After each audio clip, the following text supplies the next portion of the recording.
Sa panayam ni MJ Marfori kay Liza Soberano, masayang ibinalita ng aktres na bago matapos ang taon ay malalaman na ng kanyang mga tagahanga ang mga bagong nakalinya na proyekto na gagawin niya.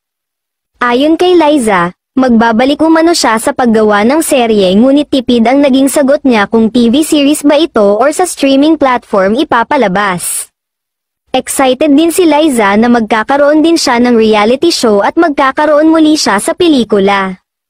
Nauna nang nabalita ang posibleng pagsasama umano sa isang teleserye o pelikula ang actor-singer na si James Reid at ang talent niya sa Careless na si Liza.